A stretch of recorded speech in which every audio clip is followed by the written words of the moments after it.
Starting off at number 10 now, we have the Annie doll. This one actually came from a Reddit user who has since deleted their account. Now I hope it has nothing to do with sharing this story. They said, I had an experience when I was a kid. I would sleep over at my babysitter's house all the time. Her daughter was a few years older than me and we got along great, so I would sleep in the same bed with her. She had an enormous collection of stuffed animals and dolls. One day we heard her dog barking aggressively at one of her dolls. What made it creepier was that it was a Raggedy Ann doll. We told her parents and they didn't listen, and if the doll was in the room we couldn't sleep, so her dad placed it on the kitchen counter. We woke up to him cursing up a storm. We ran out and could hear the dog and the doll growling at each other. Her dad got dressed, grabbed the doll and supposedly dropped it off at a dumpster a few miles away.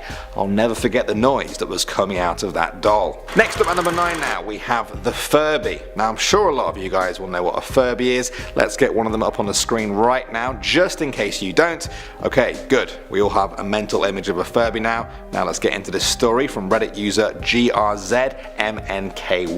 A friend bought me a Furby once as a joke while we were stationed in Germany. The one she got me was red and black and evil looking. Well, fast forward a couple of weeks after losing interest in the thing, I'm sleeping and suddenly hear this demonic gravelly voice come from my bookshelf. Not the sound of batteries running out, but a seriously demonic voice. I jump up and turn on the lights and search for the sound. I hear it coming from the top shelf, and when I look, nothing is there. Suddenly, I hear the voice behind me and the little bastard is sitting on top of my wall locker just repeating this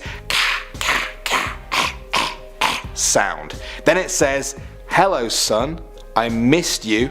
I immediately took it out to the burn pit and cleansed it with fire. It screamed as it burned and I can still hear those screams 10 years later. Yeah, I wasn't messing around with this video, guys. Coming in at number 8 now, we have Amazing Amy. This one also came from a Reddit user who has since deleted their account. I'm starting to sense a bit of a trend here. They said, I had a toy that was dangerous to my mental health. It was called Amazing Amy and was interactive and came with a bunch of accessories. It would say things like, "Mommy, me want peas," and you were supposed to take the spoon for the peas that had a little sensor in it and put it in her mouth. Now unfortunately the sensors in mine didn't work properly, so I would feed it the peas and it would say something like, "Me no want cookie, me want peas," and would get progressively angrier the more you got it wrong. My dad walked in on me crying one day while slamming the pea spoon into my doll's face with all the force my tiny arms were capable of. He decided he'd had enough. Because I was attached to it for some warped, perverted reason, he just took out the batteries, but it didn't stop working. Okay, it's that last line that got me. Toys with batteries can be as creepy as they want, but when I pull out the batteries and they're still being creepy, nah, I'm out. Moving on to number 7 now, we have Greeder and Cedar.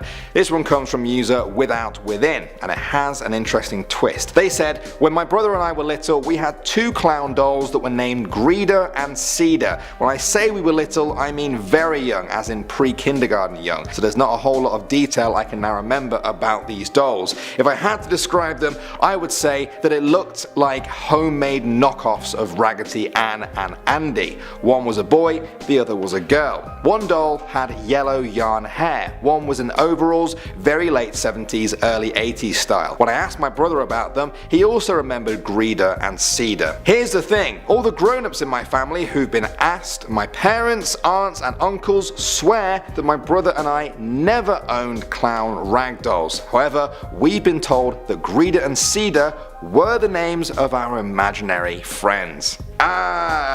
Okay, so were they imaginary friends or were they real?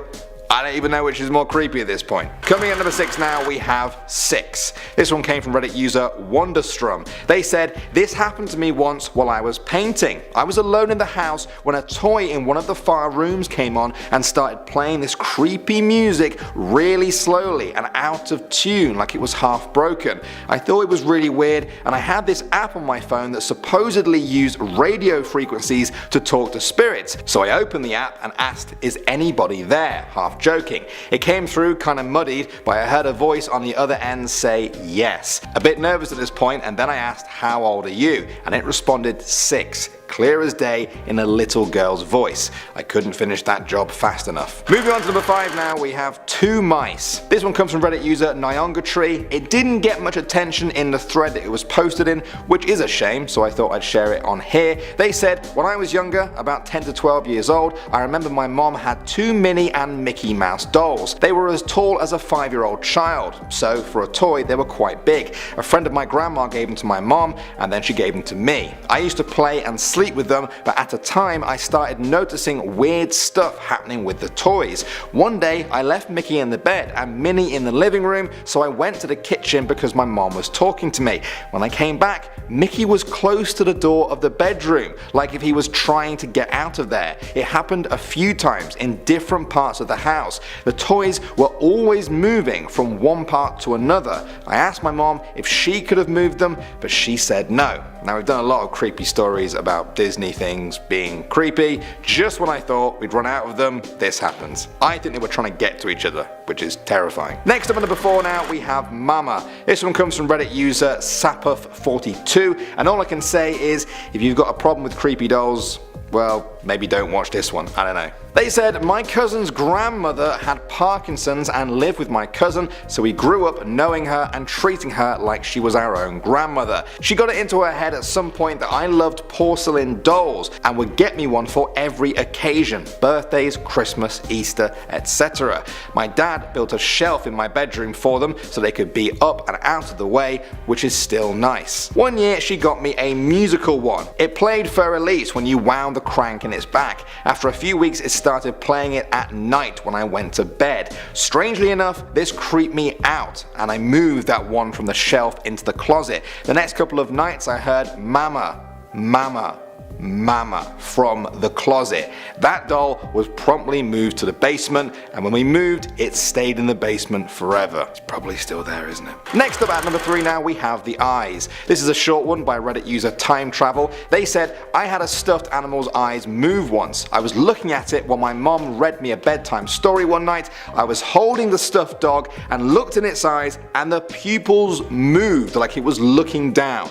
I never could look at this dog again. I have many stories in that house. I've thought about writing an entire post, but it's a long one. Yeah, I'd like to hear that. That was a short one, but I don't know, it just got to me. Anything with a toy watching you and moving its eyes, nah, I'm out. Moving on to number 2 now, we have suffocation. This one comes from Reddit user Jadazelvest. They said, I used to collect porcelain dolls as a kid, not because I liked them, but my family kind of forced them on me, so I guess I thought I had to like them.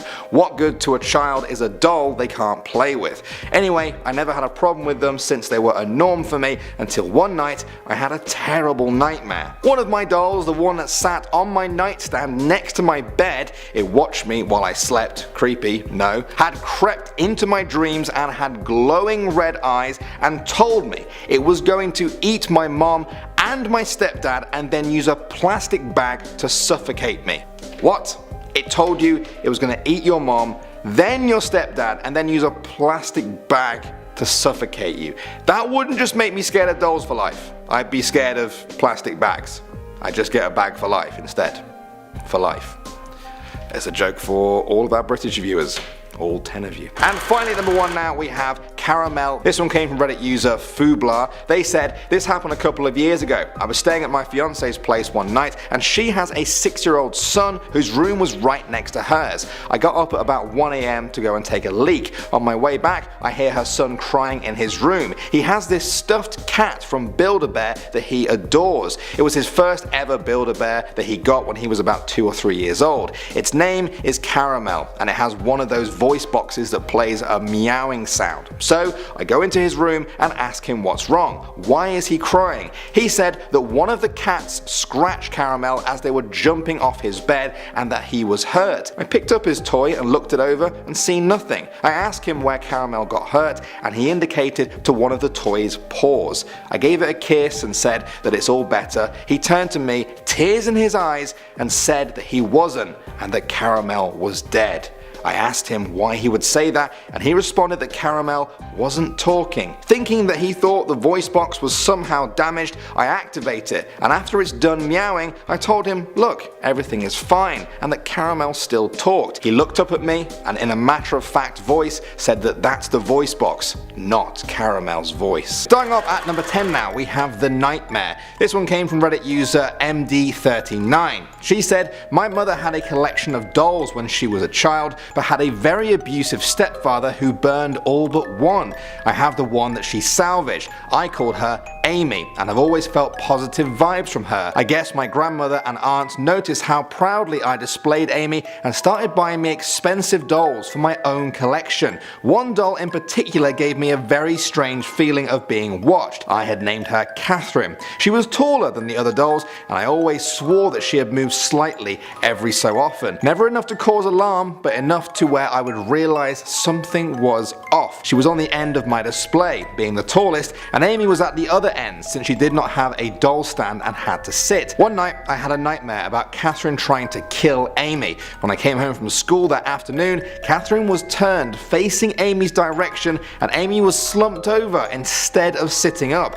Needless to say, Amy was moved off the display and took up a new residence with my American Girl doll, the only doll I actually played with. Amy was a permanent fixture on the chassis lounge my neighbours had given me for the AG doll. After that, the weird feeling Catherine gave me went away. Next up at number 9 now, we have Purple Smoke. I love this one. It sounds like it's straight out of a horror book of short stories. It came from Reddit user NSA Sees You, and they said, when I was a kid I used to live with my grandparents. I have an uncle and an aunt who is just 4 to 5 years older than me, and we would be home alone after school. One time my grandparents were out a little longer, we were watching TV in the living room, and out of nowhere we had a little kid talking in one of the guest rooms. Back then one of the rooms was never used, so we used to play in there. The only toy that was in the guest room was my aunt's doll, and I can remember the voice clearly asking us to go in there to play with it. My grandpa burned the doll that night at the beach. It was weird how the smoke was purple when he burned it. Coming in at number 8 now, we have the Transformers. This one came from a Reddit user who has since deleted their account, which I always find a little bit suspicious, but let's jump in anyway. They said McDonald's used to do a toy with their Happy Meals which was a Transformer type thing. It glowed and made noises when you pushed a button. Well, somehow turning on my light would trigger this and it would make all this racket, which wasn't really a big deal because it was pretty quiet and not that obnoxious, until the batteries started dying. A few months later, I turned on the light in my room and all of a sudden I hear "Rah!" I have never run so fast out of my room. I refused to go in there for days because I was convinced something in there wanted to kill me. I totally forgotten about the toy, so eventually my parents went to investigate and found it hanging in a storage basket. That went as far away from the house as is physically possible. Moving on to the number 7 spot now, guys, we have Sweet Child. This one came from a Reddit user called Intrigued, who reminds us why some things really should just be for Christmas. They said when I was like 7 to 8, my dad gave me a Madame Alexander doll, which started my love of beautiful porcelain dolls. My mom's boyfriend learned this and got me a cheap porcelain doll for Christmas. It had one of those wind-up things on the back and would play Sweet Child of Mine. I liked it at first until in the middle of the night it would just start playing by itself. It moved to the very back of my closet after that, and then I left it there where I took my sister's room when she moved out. My brother, who inherited the old room, said he found the doll because he would hear it playing in the middle of the night too. Next up at number 6 now, we have Waving Hello. This one came from Reddit user Newa Squatch. It's quite long, so I'm going to jump into it right now. They said, when I was a kid, I slept in a room with my older brother, while my older sister slept in another room with my youngest brother. Our rooms were quite small though, so to create more space, we took the doors off the closets and put dressers and stuff in them. In my sister's bedroom, she had rows of stuffed animals on the top shelf of her closet. One of the stuffed animals that was up there was actually a weird looking bear that was coloured red and white, with an oversized head and a small body. This particular stuffed animal was given to us by our aunt, who had a child years earlier that when born had an oversized head due to an excess of water on its brain. This poor child died soon after birth, and she gave us the stuffed animals that he had. I assume she got this particular one for her child because it reminded her of him. My siblings thought it was ugly when it was given to us, but I thought it was unique and sort of cute. Despite it sort of being mine, it somehow ended up in my sister's room. My sister and my youngest brother slept in a bunk bed. Now she slept on the top bunk while my brother slept on the bottom. Because my brother was afraid of the dark, they slept with the lights on. From where they were in their beds, they had a clear view of the closet. One night, my sister suddenly awoke to see the stuffed bear moving one of its arms back and forth, which looked like it was waving hello. She immediately got freaked out and started trying to wake up my younger brother by calling his name. As she was calling his name to wake him up, the stuffed bear stopped waving, and suddenly it and other stuffed animals started slowly moving their heads from side to side, which looked like they were saying no and urging her to not wake him up. At this point, my brother woke up and saw the stuffed animals shaking their heads. They then ran out of the room screaming, which woke up our whole house and made my dad throw out the stuffed animals that were guilty of freaking them out. I don't know if there was a spirit attached to the stuffed bear, or if the bear was tied to so much emotion and energy and was just a kind of magnet for entities, but I was sad to see it go, despite the scary story. Next, about number 5 now, we have the static. This one comes from Reddit user LW0156. They started off their own thread where they asked people to share their haunted doll experiences. They went first and said, "A couple years ago I was looking at haunted dolls on eBay, not taking it too seriously. I decided to place a bid on one. The next day, weird things started happening around the house.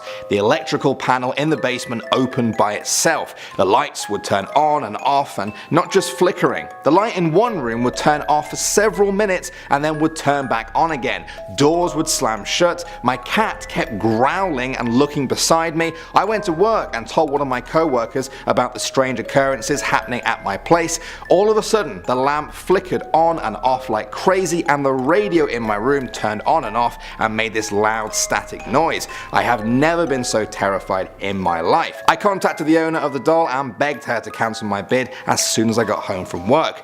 Who knows what would have happened if the doll actually arrived." Coming in at number 4 now, we have Inherited. This one comes from a Reddit user whose story hits all the right themes of old people, death, and just plain creepy. They said, "You know those cheap plastic dolls that you can get at craft stores that you can knit or crochet elaborate dresses for, popular with grannies? My mom received one of these dolls with a purple and white dress from an elderly neighbor lady not long before the lady passed away. My mom had a blue armchair in her bedroom and had the doll sitting on it. She always kept the door open. Every time I would pass her room, the doll would turn its head to look at me. My nephew, who is not much younger than me, experienced the same thing. I had nightmares about that doll. I just hated it. Eventually, my mom gave it away and I was beyond relieved." Moving on to number 3 now, we have Arms Outstretched. This one comes from Reddit user Tequila Bat. They said, "When I was growing up, my house was always uncomfortable. There was something off about it, and I had a lot of unexplainable experiences living there. As time went on and I got older, I started to put away my toys, but one stayed until almost the end. A Vermont teddy bear my mom had given me when I was very small. These are expensive bears. The average price is around $60, with basic joints so the limbs and the head can swivel. I loved it more than any other toy, and so I can only explain what happened as my house turning it against me. At first, it was the feeling of being watched by it. However, I always had the feeling of being watched in that house, and so I ignored it. Next came the distinct feeling it was in a different position when I came back to it. Not the other end of the room, but maybe its head was pointing a different way, or it was on the wrong side of my bed. Then one night, as I was lying in bed, the bear was laying next to me flat on its back. I heard a noise in the hallway and sat up. When I turned around, the bear was sitting up next to me with its head turned and its arms outstretched, like it was trying to grab me. I fell out of bed, trying to get some distance between me and the bear. The next day, I packed up any toy with a face left in my room and put it in the crawl space. But, being sentimental, I put the bear up on a shelf, firmly wedged between books and other keepsakes. It never moved again, but that didn't stop the house from finding new toys to make us unwelcome in our own home. Next up at number 2 now, we have the Furby Swarm. Now, if you remember, in the last video we talked about Furbies, and in case you've forgotten or you just don't know what a Furby looks like, Here's the picture for you. Yeah, they look creepy at the best of times, but Reddit user Dirtbahoo told a story that makes them even worse. They said, "I have been waiting my whole life for this. In elementary school, I was invited to sleep over at my friend Sally's for her birthday.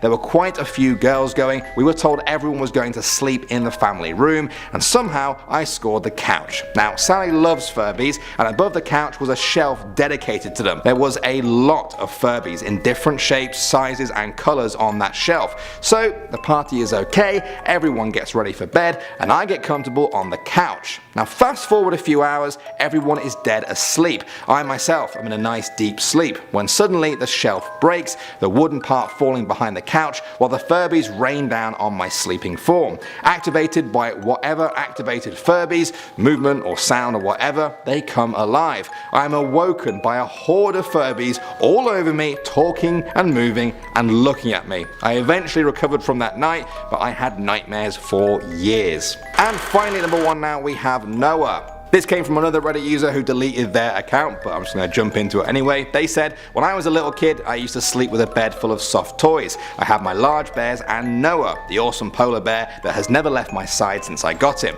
I fell asleep after a few hours of being trapped in my room, but something woke me up after my mom had gone to bed. It was very early in the morning, 1 to 2 a.m, and I could hear something. I stayed very still and listened. Then I felt it. One of my soft toys climbed over me and slid off the side of the bed and onto the floor with a thud. I tried to catch it moving, but it was just standing next to my bed.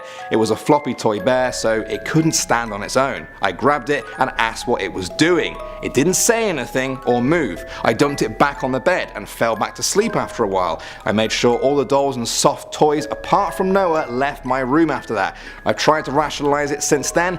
I was still pretty young when it happened, under 10, but I remember it so clearly. I was not dreaming. I know I wasn't. I had a rabbit, but it wasn't her. She slept in her hutch outside in the summer, and nothing had gotten into the house. She also didn't move like I had felt either. I don't know what else it could have been. This happened before I saw the black hooded thing standing next to my bed one morning, but after something had woken me up, scratching my leg in the night. Whatever that was bolted when it realized I was awake. It was small. I thought it was my dead guinea pig, but he was upset with me because he died, but now I'm not so sure."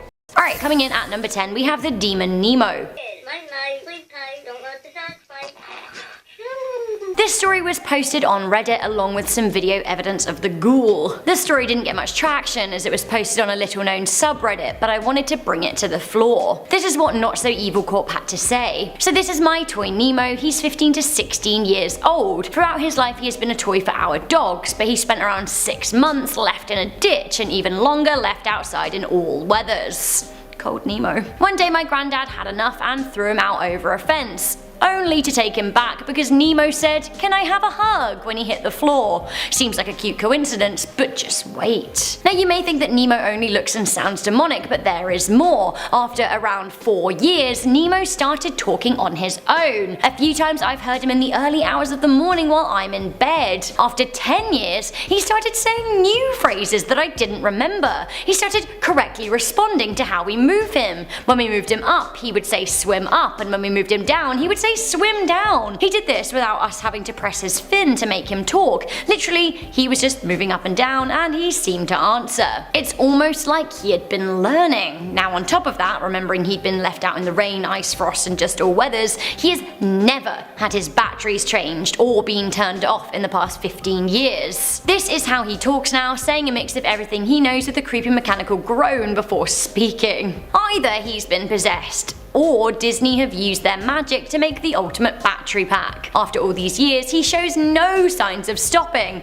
Honestly, 15 years! That is pretty terrifying. That would scare me too. Have you ever tried removing the batteries? Maybe that's what you should do. Okay, so you guys seem to like it when I tell you my own scary stories, so maybe this isn't quite as horrifying as some of the others on this list, but just a creepy story that I've observed firsthand. At number 9, we have the story of Selfa the leprechaun. So a few years ago, me and my ex-boyfriend were visiting Ireland. I've only ever been to Ireland twice and I absolutely love it. We went to Cork, Killarney and Dublin on this trip. Now on our last full day on the trip, we decided decided to do a few tourist things here and there, and we decided to go to the Leprechaun Museum. Now, I don't know if you guys have been, but it's pretty fun. We learned about the history and folklore behind leprechauns and got to climb giant chairs as if we were leprechauns, which really was fun. Anyway, we were laughing and joking in the gift shop, and we realised that my ex-boyfriend's brother was visiting from Australia soon, and he was going to bring his daughter, so we decided to buy her a gift. Long story short, we picked out a stuffed leprechaun. I went over to the stand and I picked one that had just fallen on the floor, so in a way, they kind of chose me. Now, the little leprechauns all sang and seemed really jolly in their kind of little Irish accents doing their thing. It was cute. Anyway, I packed him in my case and I took him home, and eventually we gave him to Will's niece Emily. Initially, she played with him and was adamant that his name was Selfa, but later we saw that she'd hidden him under a pillow. We asked why, but she said that he kept singing even when she didn't ask him to. Now, you have to press a button for that. She also said that he kept looking at her and she didn't like it. We saw her again a week later and joked with her parents about the leprechaun, and it seemed that she wouldn't sleep if he was in the room, but she was still keen for him to come with her to places, but she never wanted to be too close to him. This was probably just a case of kids being kids, but it did freak me out to see how scared she was of him. Coming in at number 8, meet Mandy. So I've tried not to put too many creepy dolls on this list because they're a genre unto themselves, but I did want to mention this absolute menace who loves her pet sheep. Mandy the doll lives in Quasno Museum in British Columbia in Canada. She came to live there after she was donated by her previous owner, who really wanted her gone. Why? Well, because she was constantly awoken by the sounds of a screaming baby at night, which would definitely be enough for me to just get rid. Now she lives in her home at the museum, but it is said that she steals lunches from employees and follows visitors around with her eyes. I don't want to play with Mandy. Do you? Coming into number 7, we have the elf on the shelf. I don't feel great about the elf on the shelf in general because, like, horror. Luckily, the fad of placing an elf around the home in the run-up to Christmas as a naughty or nice spy for Santa was absolutely not a thing while I was growing up, but it seems to be a thing for young children now. For me, I don't like it because it's very surveillance-y. I came across this picture and I was just wondering, like, why are we doing this to children? What a horror show. I feel like at Christmas time I'm gonna make a whole list of scary elf on the shelf stories. Consider this your 7-month warning. Now, this dude even conducted a seance using an Ouija board and 2 off-shelf elves. Why? Coming in at number 6, we have SpongeBob. Have you ever just got a worrying feeling from an object without really knowing why? Well, Redditor Idol Pyramid was not a fan of their SpongeBob toy, gifted to them when they were 6 years old, at the same time that their father sadly died. At the beginning of the Reddit post, they wrote, "When I first saw the toy, there was something very, very unsettling." They did admit that around that time they did have a general fear of inanimate objects and paintings with eyes, and they would even turn away their mum's pictures of Jesus for fear of him looking. Perhaps they were kind of psychologically going through something with the death of their father. Anyway, with the SpongeBob toy, he talked and said different SpongeBobby phrases. Classic SpongeBob. The story author said, "I would only ever play with this toy when I was around other family members. I didn't like being alone with it, and if I ever was, I would be sure to constantly play with it so there wouldn't be any silence between us." Weird. It seems like one night things went from bad to worse, as the storyteller said that they were watching a VHS in their sister's room, she wasn't there, and they fully believed that the toy turned and said to them, "Look at me," clear as day. They said, "I turned my head to the right where I saw my SpongeBob toy having wide eyes. It was looking up towards me." Now, this was instead of the normal shy, embarrassed expression that it once preceded. "I was paralyzed with fear. I made complete eye contact with the toy. My stomach felt nauseous. After about a minute of thinking, I grabbed the toy, I ran out of the room as fast as a 6-year-old could, and I threw it in the hallway closet. I ran into my mum's room horrified. Now, I wasn't crying, I wasn't screaming, I was simply stunned with fear. During this time, I was in school therapy to discuss my dad's recent death, but after this moment, that is all I wanted to talk to my therapist about, at least for a month." They said that the toy remained in the closet until they convinced their mother to burn it. The storyteller is now 19 years old, and they said that they still think about that horrifying SpongeBob toy. Coming into number 5, we have Señorita Sarita. Why do possessed dolls always go on a scratching mission? Okay, this is my second and last possessed doll for this list. The Nunes family from El Calaro in Peru said that the doll is a menace and it had been plaguing them for 7 years by watching them, scratching them, and making strange praying sounds, which really is not for me. Ah! The blonde-haired, blue-eyed doll is being hailed as the Peruvian Annabelle and has been generating drama for the family for years. The mother of the family, Yvonne, said that the doll is left in a corner of the room at night, but by morning she has moved of her own accord. Now my main question is like, why have you had this doll for 7 years if it is such a menace? Throw it out. The answer seems to be because Yvonne believes the doll to be an incantation of her dead sister-in-law. Sure. Coming into number 4, we have jarts. Have you ever heard of jarts? If you're my age or younger, then maybe you haven't, but if you're older, then perhaps you will have done. Jarts, or lawn darts, were a popular toy for the whole family from the 1950s to the late 1980s. They were little sharp spears that you could throw around willy-nilly. What could go wrong?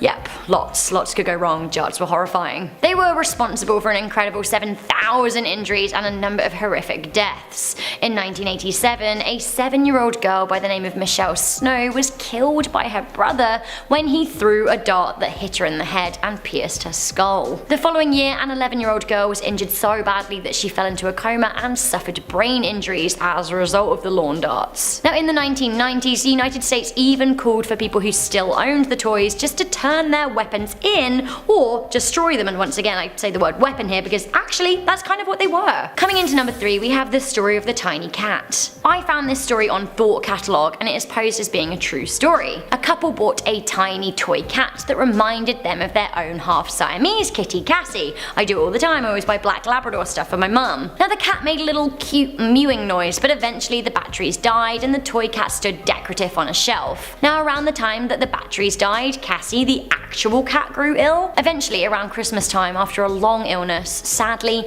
Cassie the cat did die and her owners decided to bury her in the garden. On their first night without Cassie, they heard a faint meowing. Weirded out, they went to investigate. It was coming from the toy cat that hadn't worked in months. It hadn't even been pressed, so what was going on? Coming into number 2, we have the horrifying story of the telephone. This is a long story posted on Reddit. I'll do my best to paraphrase, but the link to the whole story is in the description box, so I would encourage you to check it out for yourselves. The story was posted by Lost in Space, real name Barry, and received 4.9 thousand upvotes. It was posted on the No Sleep subreddit, and the headline is, "I brought my nephew a toy phone 10 years ago, someone was talking to him through it." Ooh. Now, it seems that Barry was able to attend his nephew Spencer's birthday party last minute, and the kid was turning 6 and was really into unusual things, preferring something curious from a junk shop or a vintage shop that actually he would enjoy a bit more and use his imagination with rather than a conventional toy. With this in mind, Uncle Barry decided to get Spencer an old vintage phone from the 1960s. Now the woman in the store that he bought it from decided just to give it to him. Spencer seemingly loved it. After 2 weeks though, actually, he'd begun imagining someone else at the end of the line, and according to his dad, he was speaking to someone named Billy. Of course, at first they laughed it off, but Billy was ever present. Things took a turn for the worse as conversations with Billy turned sinister. Billy started telling Spencer things he didn't want to know, and one day, Billy told Spencer his aunt had slipped on a knife, which it turns out she had. Eventually, Spencer started hearing Billy's voice in his head without the phone around. After 10 years, when Spencer turned 16, he mailed the phone back to his uncle saying that Billy instructed him to do it. He wrote a note and said, "At first I thought Billy was good, telling me all the dirty little secrets Mum and Dad kept from me. Billy was only telling me stuff that had to do with serial killers, natural disasters or national tragedies. I realized he was actually bad. I could probably tell you all of the names of every victim on the Titanic. He enjoyed whispering them to me as I fell asleep. Now today feels different. I'm taking control and ending this once and for all. When I started writing this, he taunted me saying I was a coward and I could never go through with it, but after a bit he saw that I was serious. I've already got my belt ready. He says before I do this, he would like for you to be the new owner of the phone."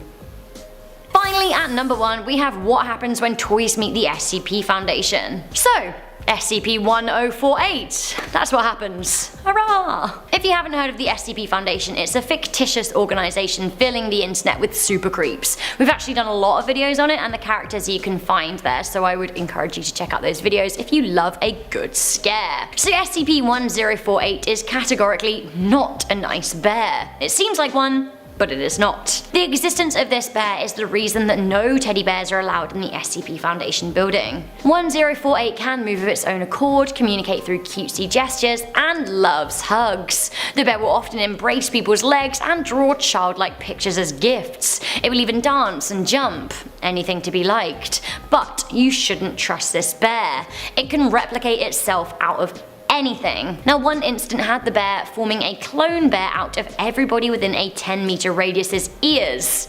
Yes, their ears. He cloned himself with ears. Ugh. Here's a drawing for you in case you're wondering what that looked like. Now I know what you're thinking, the SCP Foundation isn't real, but to that I ask, are you sure? Real or not, inspired by SCP-1048, someone actually made a real teddy out of chicken skin, and it is probably one of the more horrifying images you will ever see in your life. Here it is. You're welcome.